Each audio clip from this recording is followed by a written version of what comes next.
started on Saturday at 4:44 p.m. on North Alcott Street near Empower Field. An outdoor death investigation, as police call it. No names, no details. Over the next 24 hours and 23 minutes, Denver police would investigate 3 more outdoor deaths. We now know all 4 people overdosed. It was 2021, and the city of Denver, Colorado was suffering from a wave of violence, unlike anything it had seen in recent years, as a brutal war waged between 2 gangs on the city's west side, an area historically known as the Bottoms. Philip S. Baca Sr., a 40-year-old gangster, was feuding with a man half his age, a violent 18-year-old gang leader named Angel Espinoza, aka Taz. The two were at the epicenter of several drive-by shootings in the area. Shootings that had affected the lives of 200 people by that point. Espinoza and Baca Sr. were shooting both each other and other gangs left and right with automatic rifles. But things changed for the worse in late January when members of Espinoza's gang found 45-year-old Paul Baca Sr., Philip Baca's brother, and shot him several times, killing him that Friday afternoon. The resulting gang war would lead to the collapse of 2 of Denver's most prominent and most violent gangs, and resulting sentences that would ensure both Espinoza and Baca would likely die within the Colorado prison system. Colorado prosecutors say 13 members of a violent gang now face over 250 charges. Grand jury indicting the group last month. Investigators say they are part of a criminal street gang that is responsible for 18 shootings, including homicides in Commerce City and Denver, and targeted members of rival gangs. The indictments follow a multi-year investigation by the Regional Anti-Violence Enforcement Network. Denver, Colorado is a large metropolitan area, boasting a population of somewhat under 1 million residents, a high yearly GDP, and a growing tech industry. It's a city home to gentrified neighborhoods of chain restaurant strip plazas, and is, across the board, becoming a safer city year by year. While a clean and well-maintained place, for a period following the COVID lockdown era between 2019 and 2022, Denver was suffering from a homeless crisis that can still be felt today, with some 11,000 residents in the metro area alone suffering from it. The problem has gotten so bad here on the Cherry Creek Trail, it's become more known for drugs than recreation. While the Cherry Creek Trail is a great place to walk, ride, or let your dog cool off, there's a sad fact. Once the sun goes down, you don't want to be down here. I've been solicited for drugs here. I try not to make eye contact, to be honest with you. Just try to... Drug use and drug peddling is plaguing the trail and making it unsafe to walk or bike.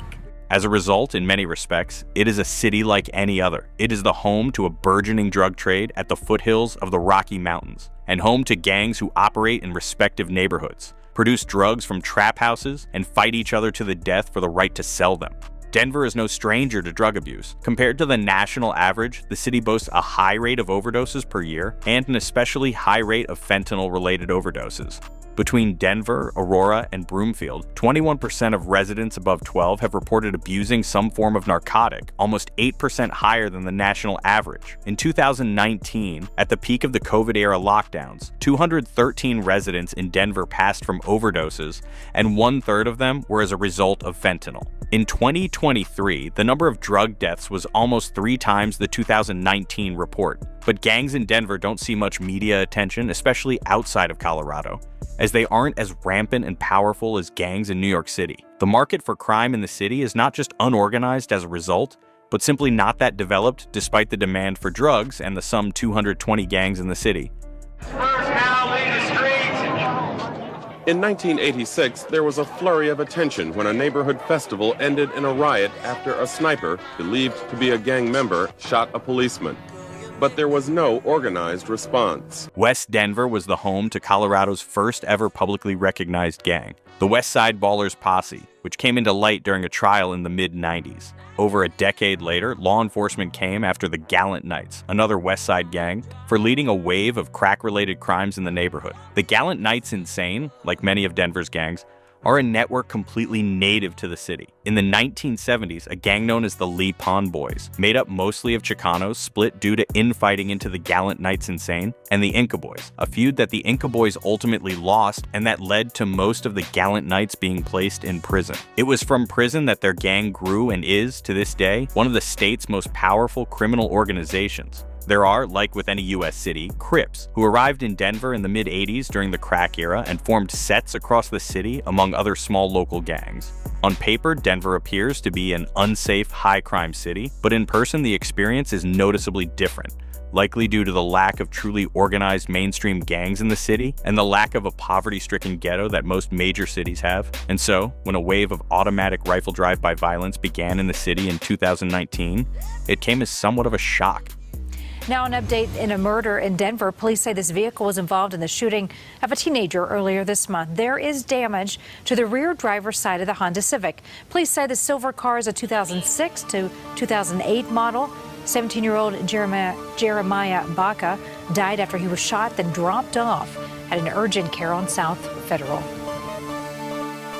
Things hit the fan that year, starting with FBP, or Few But Plenty, a street gang in West Denver led by Philip Baca Sr. and headed by several of his family members and their friends, including rappers FBP Mo, FBP Zay, and FBP Phil, who saw some success with their rap careers back when guns popped off during COVID. Every time a shooting happened in the area, views went up, and the FBP gang allegedly made $13,000 from YouTube ad revenue alone. Meanwhile, their main rivals on the west side were 2DS, which stood for Too Damn Smooth, Too Damn Self-Made, or Too Damn Styling, a gang led by Angel Espinoza, Ricardo Corchado, Ali Lozano, and Brandon Santana. 2DS was formed around COVID by members of the 7th Street Blood Set, who formed their own clique in Westwood, Denver, and allied themselves with GG4L and the Witted Entertainment Gang to create 2DS. The FBP shootings, which started in March of 2020, weren't just some handgun fire. These shootings involved automatic rifles going back and forth, 20 to 50 shots per shooting. On July 4th, 2020, Baca himself was involved in shooting the family of a rival gang, hitting their home over 20 times. On January 18th, 2021, a random civilian saw an FBP member spraying a fence with graffiti and told him to stop.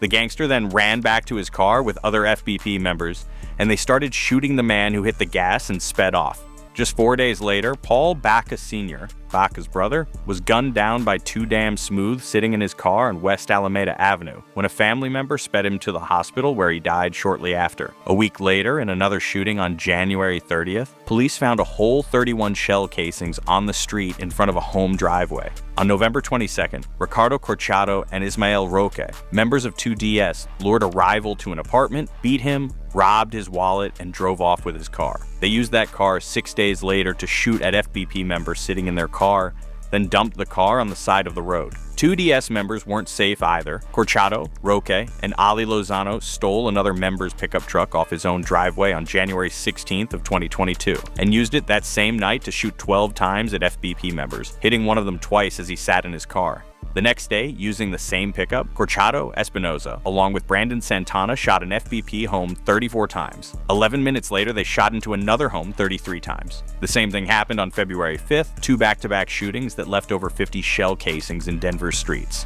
The second recorded death of their gang war was on February 26th, 2022. That night, in Commerce City, Ricardo Corchado and 3 other 2DS members drove up by Jesus Duran Maldonado, who was walking home from work, and proceeded to get into a fight with them. For whatever reason, the two sides fought. Maldonado struck one of Corchado's friends to the ground and was shot 5 times and killed by Corchado. On May 12th, 2DS members sprayed a group of rivals 44 times, enough to damage the car they tried to get away with to the point that it stopped working. On May 26th, 2DS member Navalle Alvarado raided a man who'd passed out from drinking too much at a house party, stole his car keys, and gave them to Corchado and Espinoza, who used it 2 days later to spray a rival's car. They shot a crazy 56 times, killing Christian Chirino Salazar with shots to the head. The last shooting before the police cracked down on the two gangs happened on June 17th, when an apartment on Mariposa Street was targeted by 2DS members and shot 104 times. Now to a crime alert, and 10 members of a street gang have been indicted by a grand jury. This group is linked to 14 incidents around Denver. Most of them are drive-by shootings. The indictment resulted in 114 federal charges. Police Operation Ricochet put an end to the automatic rifle drive-bys, however, which was aided by statements made by Espinoza to police after a drive-by shooting in mid-2022, where he and some friends were shot outside a birthday party and called 911. Espinoza told officers his shooter was FBP Mo, told them what kind of colors FBP members wear, and pinned it as jealousy between rappers. Earlier in 2025, Paul Baca Sr., now 44, got 33 years in prison after pleading guilty to 2 counts, while Espinoza received 95 years in prison at just 22 years old, meaning that even if he gets parole, it isn't going to be anytime soon, and he may very likely spend the remainder of his life behind bars.